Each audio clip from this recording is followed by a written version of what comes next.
Kalijaga, transformasi dari Bromocorah menjadi wali. Sunan Kalijaga, yang juga dikenal dengan nama Raden Said, adalah sosok yang sangat penting dalam sejarah penyebaran agama Islam di tanah Jawa. Ia adalah salah satu dari 9 wali yang dikenal sebagai Wali Songo, yang berperan besar dalam mengislamkan masyarakat Jawa pada abad ke-15 dan ke-16. Raden Said, atau Sunan Kalijaga, lahir dalam keluarga bangsawan Jawa. Pada masa mudanya, ia lebih dikenal sebagai Bromocorah, seorang penjahat yang sering membuat onar dan kerusuhan. Ia hidup tanpa tujuan dan sering terlibat dalam berbagai tindak kejahatan. Namun, suatu hari, hidup Raden Said berubah secara dramatis. Ia bertemu dengan Sunan Bonang, salah satu dari Wali Songo. Pertemuan ini menjadi titik balik dalam hidup Raden Said. Ia merasa terpanggil untuk meninggalkan kehidupan lamanya dan memulai perjalanan spiritual. Dengan bimbingan Sunan Bonang, Raden Said mulai mempelajari ajaran Islam dan mengubah cara hidupnya. Ia berubah dari seorang Bromocorah menjadi seorang wali, seorang pemimpin spiritual yang dihormati. Sebagai Sunan Kalijaga, Raden Said berperan aktif dalam penyebaran agama Islam di tanah Jawa. Ia dikenal karena pendekatannya yang unik dalam berdakwah, yaitu melalui seni dan budaya Jawa. Ia menggunakan wayang, musik, dan puisi untuk menyampaikan ajaran Islam kepada masyarakat.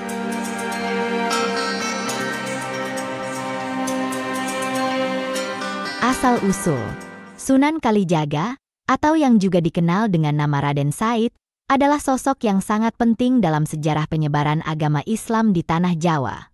Ia adalah salah satu dari 9 wali yang dikenal sebagai Wali Songo, yang berperan besar dalam mengislamkan masyarakat Jawa pada abad ke-15 dan ke-16. Nama, Sunan Kalijaga, memiliki beberapa versi asal-usul yang dipercaya oleh masyarakat. Berasal dari bahasa Arab, Kadhi Joko, Sunan Kalijaga dikenal sebagai salah satu Wali Songo yang menjadi Kadhi, Hakim, di Demak. Masyarakat Jawa menyebutnya dengan nama Kadhi Joko Said atau Kadhi Joko. Karena mereka belum lancar mengucapkannya, maka yang muncul adalah Kalijogo atau Kalijaga. Berasal dari perintah Sunan Bonang. Ketika menjadi murid Sunan Bonang, saat gurunya Sunan Bonang menancapkan tongkatnya di pinggir kali. Ia meminta Raden Said menjaga tongkatnya hingga 3 tahun lamanya. Setelah itu, Raden Said mulai dikenal dengan sebutan Jogo Kali, yang akhirnya berubah menjadi Kalijogo atau Kalijaga. Berasal dari nama desa di Cirebon. Ada yang mempercayai nama Kalijaga berasal dari sebuah desa yang ada di Kecamatan Harjamukti, Kota Cirebon. Hingga kini di desa tersebut masih ada petilasan Sunan Kalijaga seperti masjid dan monyet di sekitarnya. Namun, perlu dicatat bahwa penamaan Sunan Kalijaga hingga kini masih belum jelas asal-usulnya dan berbagai versi tersebut merupakan penafsiran dan kepercayaan masyarakat. Raden Said lahir sekitar tahun 1450 Masehi. Ia adalah putra dari Tumenggung Wilatikta, Bupati Tuban. Di masa mudanya, Raden Said dikenal sebagai remaja nakal yang suka berjudi, minum minuman keras, mencuri, dan melakukan banyak perbuatan tercela. Hal ini membuat ayahnya yang merupakan bangsawan dan penguasa Tuban merasa malu dan akhirnya mengusir Raden Said dari rumah.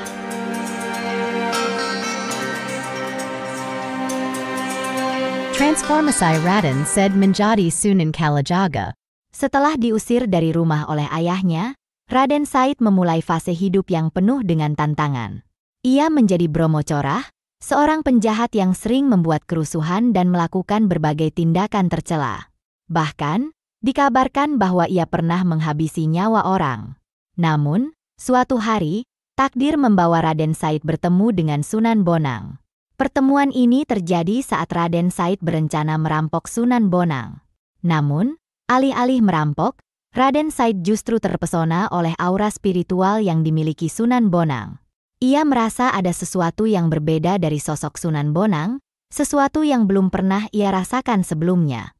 Pertemuan ini menjadi titik balik dalam hidup Raden Said. Ia merasa terpanggil untuk meninggalkan kehidupan lamanya yang penuh dengan kejahatan dan kekerasan. Ia akhirnya bertobat dan berjanji untuk tidak lagi merampas harta atau melakukan perbuatan tercela. Ia memutuskan untuk mengubah hidupnya dan memulai perjalanan spiritualnya.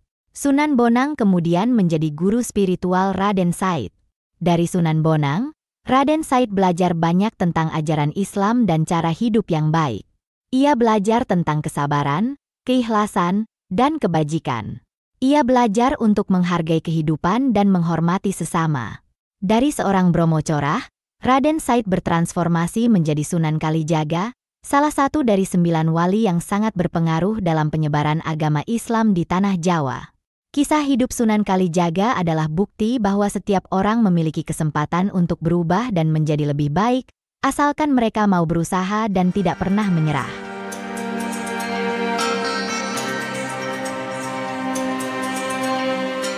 Kerma Sunan Kalijaga. Sunan Kalijaga, yang juga dikenal dengan nama Raden Said, dikenal memiliki berbagai karamah atau keistimewaan yang membuatnya sangat dihormati dan dikagumi oleh masyarakat. Berikut adalah beberapa karamah Sunan Kalijaga yang cukup populer.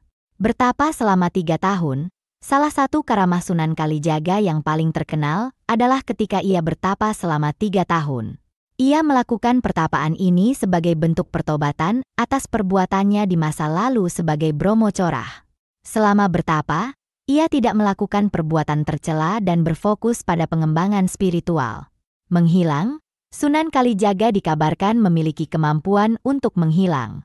Meski hal ini masih menjadi misteri hingga saat ini, banyak orang yang percaya bahwa Sunan Kalijaga memiliki ajian atau ilmu yang memungkinkannya untuk menghilang. Berjalan di atas air, masyarakat zaman dulu percaya bahwa salah satu kesaktian dari Sunan Kalijaga yaitu berjalan di atas air. Mitos ini pun terus berkembang di masyarakat Indonesia khususnya Pulau Jawa. Akan tetapi, belum ada literatur yang dapat mengungkap hal tersebut. Pembangunan masjid.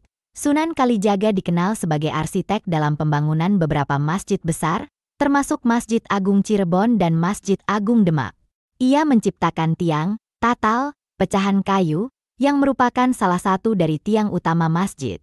Karamah-karamah ini menunjukkan betapa luar biasanya Sunan Kalijaga dan bagaimana ia menggunakan keistimewaan ini untuk tujuan yang baik, yaitu penyebaran agama Islam di tanah Jawa.